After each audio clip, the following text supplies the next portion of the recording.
et qui continue toujours par nous accompagner, et y compris aussi les élus locaux qui ont compris vite, les élus locaux de notre département dans les collines, qui ont compris vite et ils ont pris un arrêté de mettre fin à couper les arbres de Nîmes dans notre département. Il faut préserver cette espèce qui devient source de règlement, enfin, qui devient une solution. Voilà, qui devient une solution durable et saine.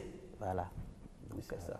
Alors, votre regard en tant que chercheur sur cette initiative? Oui, il faut savoir, il faut le dire, hein, la solution consistant à utiliser des pesticides biologiques, naturels, existait depuis. Hein, les graines de Nîmes, l'extrait aqueux de Iptis suaviolens, par exemple. Il y a des plantes, en tout cas qu'on connaît, qui sont des plantes qu'on utilise pour traiter les cultures. Ça existe, il y en a un certain nombre. Il suffit seulement que l'accent soit mis dessus pour que des travaux plus intenses se fassent dans ce sens-là. Ça va donner des résultats intéressants. Mais la disponibilité, est-ce que ça ne vous pose pas problème? En quelle quantité est-ce que tout cela est produit et, par rapport aux besoins sur le terrain, docteur? Oui, c'est maintenant. J'avoue que je ne savais pas qu'il y avait une industrie comme ça qui produisait une quantité aussi importante. Sinon, ce qu'on savait, c'était des productions de petites quantités de ces produits de pesticides naturels. Oui. Et maintenant qu'il y a quelque chose comme ça, je crois que dès que ça va être défini comme une priorité, ce sera évident qu'on pourra aussi produire de façon abondante le Nîmes, parce que ça peut se cultiver, les techniques de culture sont connues, et ainsi de suite. Apparemment, vous êtes ici dans ce studio avec un produit, n'est-ce pas? Oui, oui. Apparemment, nous sommes ici avec le produit plante Nîmes qui est déjà prêt à utiliser pour l'agriculture saine, l'agriculture biologique. Ouais, donc, nous en produisons en quantité suffisante déjà pour l'agriculture, surtout pour les cultures maraîchages. Parce que ce sont des cultures qui rentrent directement dans nos aliments frais, que ce soit préparé. Il faut utiliser ce produit pour ça. Merci bien. Vous pouvez le redéposer en attendant d'aller plus loin dans d'autres... Oui, monsieur. Aux amis et aux Béninois tout droit. Vous savez, j'ai été surpris et agréablement de constater que dans mon pays, il y a eu des initiatives comme celle-là. J'étais en Suisse en 2013 et je suis allé dans un espace commercial, dans un continent qu'on appelle déjà Vaud. Et j'ai vu une petite boîte, parce que je cherchais des insecticides j'ai ramené de l'Europe un pommier qui est attaqué par des moucherons. Et je cherchais un insecticide biologique pour détruire les moucherons que j'ai ramenés de l'Europe, pour tuer les moucherons qui sont sur mon pommier que j'ai ramené de l'Europe. Et j'ai vu sur la boîte insecticide biologique, matière première, plante tropicale, Nîmes. J'ai été surpris, agréablement, de constater que cette variété, cette essence-là, cette plante, le Nîmes, qui foisonne partout chez nous ici, que j'ai vu planter aux Émirats arabes unis, en Libye, comme des plantes d'ornement, a produit de l'insecticide biologique. Alors, ça vous dit quoi? Moi, je suis content qu'on ait pu transformer l'insecticide à l'état naturel en un produit utilisable de façon industrielle. Il reste que, au niveau politique, on prenne la bonne décision. Est-ce que nous voulons avoir un peuple fort au niveau santé ou un peuple faible? Ou est-ce que nous voulons avoir un peuple créateur de richesses, donc un peuple en bonne santé, qui n'investit pas 40% de ses revenus dans les soins de santé, parce que ça alimente mal, en appuyant la recherche. Monsieur Kowo, en vous entendant, on a l'impression que vous êtes ici rien que pour faire la promotion de l'agriculture bio et jeter la pierre entièrement. Je crois que ça ne peut qu'être évident. Ça ne peut qu'être évident parce que je suis le président de la Ligue pour la défense du consommateur au Bénin, donc un organisme qui défend le social, qui préserve la santé de l'humain et de la nature. Donc, Madame Godjiranou, partagez-vous véritablement cette position de M. Kowo? Nous allons revenir à vous. D'accord, ok. Oui, en fait, je suis entièrement d'avis avec le président parce que nous ne travaillons pas pour que le revenu soit reversé dans les soins de santé. Je ne pense pas. Il n'y a pas ce Béninois-là qui puisse me dire que lui travaille pour avoir l'argent et aller à l'hôpital. Non. Par conséquent, l'alimentation étant le premier facteur qui soutient la santé, on doit être assez regardant au niveau de notre alimentation pour voir qu'est-ce que nous consommons. Et qu'est-ce que nous faisons consommer à nos enfants qui sont encore plus fragiles et qui constituent la relève de demain. Si déjà ils sont fragiles et qu'ils consomment rien que des pesticides, ce n'est pas la peine. Ça veut dire que progressivement, nous tendons vers l'extermination de notre population, de manière indirecte. Ça veut dire qu'il faut se retourner véritablement vers les alternatives. Ça, il faut qu'on en soit conscient. Merci bien. Et parlant d'alternatives, monsieur docteur Humbo, dites-nous, est-ce qu'il n'y a que les pesticides naturels pour faire l'affaire? Oui, et comme alternative, il faut dire que de plus en plus, les pesticides chimiques ont comme effet, de façon globale, s'il faut parler, de désorganiser le milieu écologique et d'altérer la santé publique. Par conséquent, il faut des mesures maintenant, alors que nous avons déjà dit que notre existence, notre bien-être dépend de la qualité de notre environnement, parce que nous sommes en interaction. Maintenant, qu'est-ce qu'il faut faire? Il est de plus en plus reconnu aujourd'hui qu'il faut développer des systèmes de production agricole qui ne désorganisent pas le milieu écologique. Donc nous parlons de façon plus globale d'agriculture écologique. C'est vrai que l'agriculture écologique prend en compte la dimension de ce qu'il ne faut plus aller vers des pesticides qui vont entraîner une désorganisation, une destruction du sol et de l'environnement, mais c'est des systèmes de production qui permettent de valoriser, de moins perturber notre milieu écologique, donc de produire durablement dans le temps.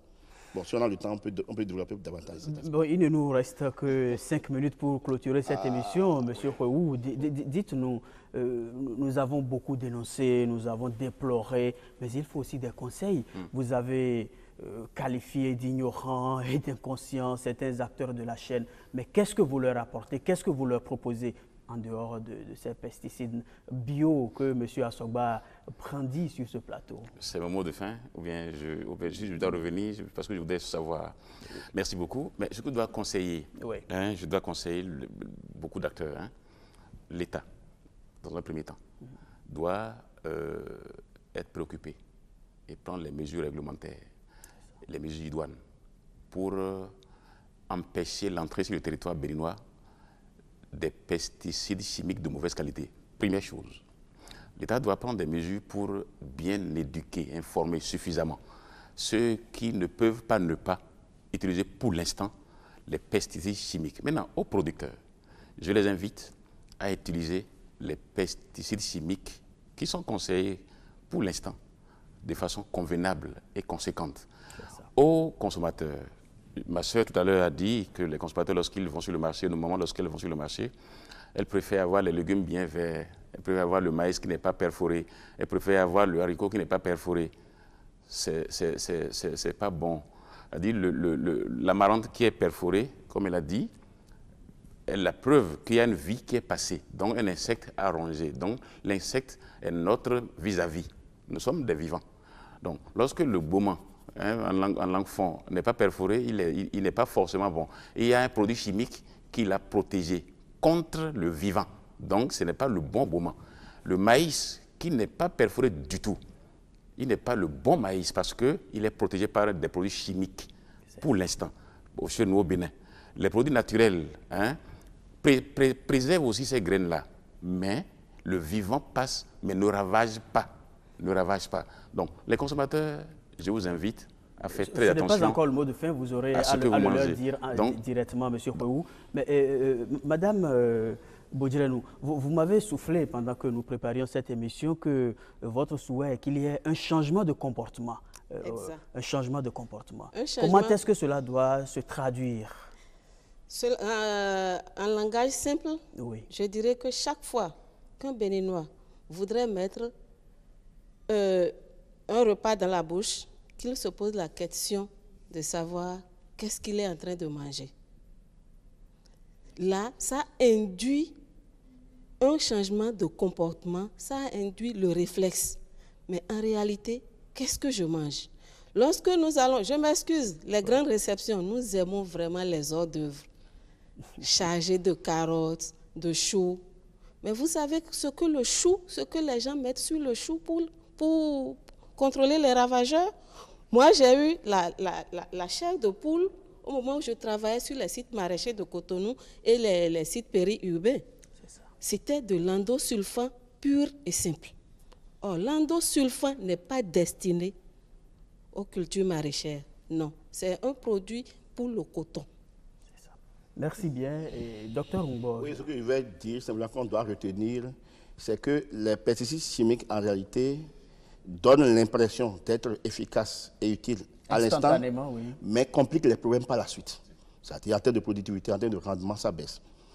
Et l'autre élément, c'est ceci, c'est que on pouvait, au niveau de nos le problème que je pose aussi au niveau de notre organisation, c'est que il faudrait créer, si possible, une distinction, je sais pas, une sorte de marché de produits, comme on peut appeler des produits écologiques, produits biologiques, qui permettent de faire la différence sur le marché des produits conventionnels. Parce que c'est aussi un problème parce que ce que nous recommandons demande plus de travail, plus de temps et donc plus d'énergie.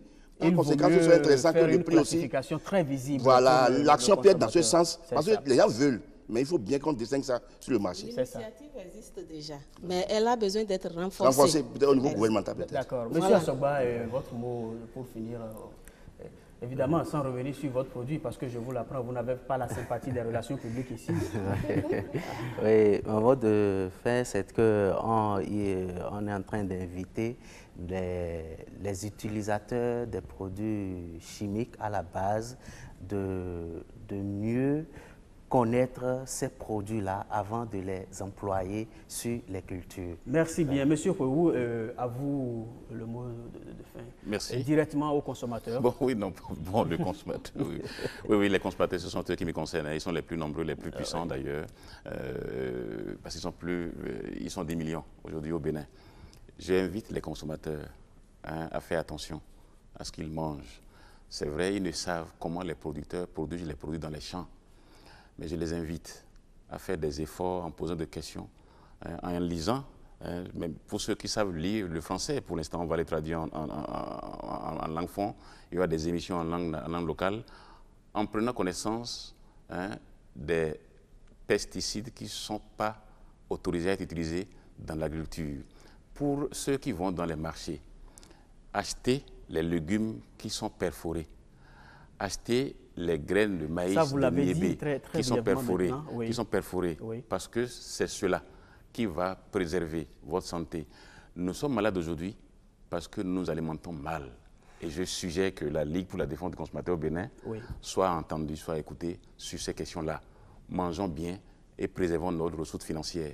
Merci bien, monsieur. Pour préserver le futur. Merci à vous aussi, chers téléspectateurs, d'être restés avec nous. Vous avez sans doute compris qu'il y a des résidus de pesticides dans nos assiettes. Et je voudrais, pour répéter ma consoeur Yannick Kouyandé, dont vous avez suivi le documentaire, une partie du documentaire, à l'entame de cette émission, je voudrais tout simplement dire qu'il y a parfois de toxines à table. Merci d'être restés avec nous.